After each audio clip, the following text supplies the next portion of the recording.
So I wanted to create this video in hopes of helping out some other people who might be in a similar situation as me. You're an advancing skier, you're looking to take on some more challenging, steeper terrain, but you want to do it strategically and be safe. So hopefully this provides some information for you to make an educated decision. This is specifically about the Cornice Bowl run at Mammoth Mountain. I'm heading up chair 23 here. And just to give you an idea where I'm at, I ski the blue blacks with pretty much confidence, unless they're very bumpy. That's not my forte, but I ski all the blues and blue blacks with confidence.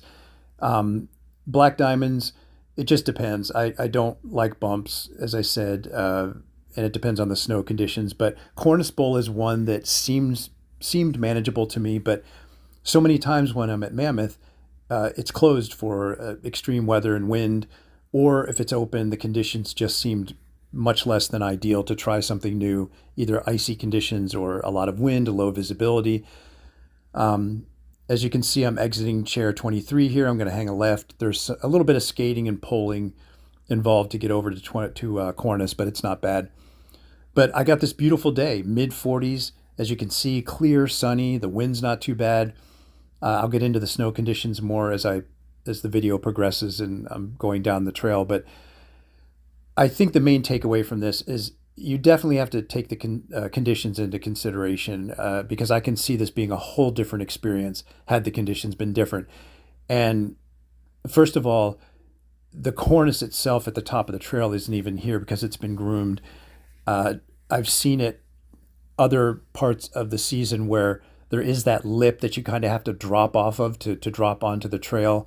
I can see where that right from the get-go would make it much more difficult. So that's not there today. As I'm going in here, the steepest part is at the top, and the snow on this day is very hard, but it's not icy. And there were clumps of softer but dense snow. So the conditions were variable. I had to be on my game. You'll see at the top here, I did have to drift my turns a little bit and sort of look for my opportunities to turn. But as you go down, it gets less steep, once you're about halfway down, and the snow gets a little better. And by the bottom, it feels more like a blue-black run. But as you'll see here, I'm drifting my turns here at the top and being a little more strategic about where I turn. But you can see as I progress down the hill, I get more aggressive, more confident, get a better flow going and turning more.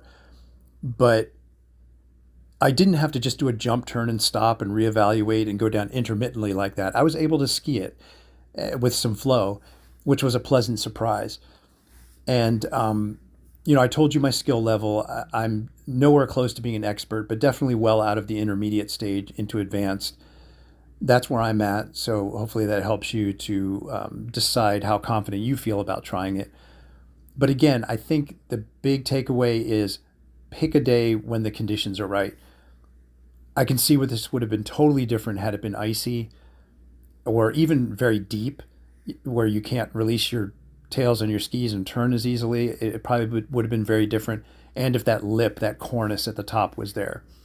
So keep that in mind. I think it can vary greatly in how difficult it is depending on those conditions. But if you get a day like this and you're around my level, I say go for it. It gets a little crowded at the top. A lot of people are starting and stopping at the very top because it is steeper and intimidating. So you just have to be aware of that and wait until it clears out a little so that you have more options in how you can get down the trail.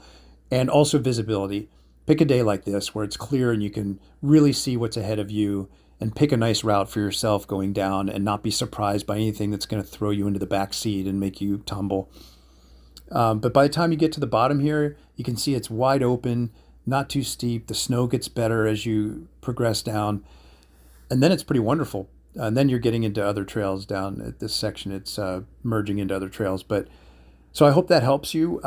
In comparison to if you ski Big Bear, like Snow Summit, which I do often, I ski the double blacks there, which are obviously nowhere comparable to the double blacks at Mammoth, but the Wall, Olympic, I ski those with a fair degree of confidence.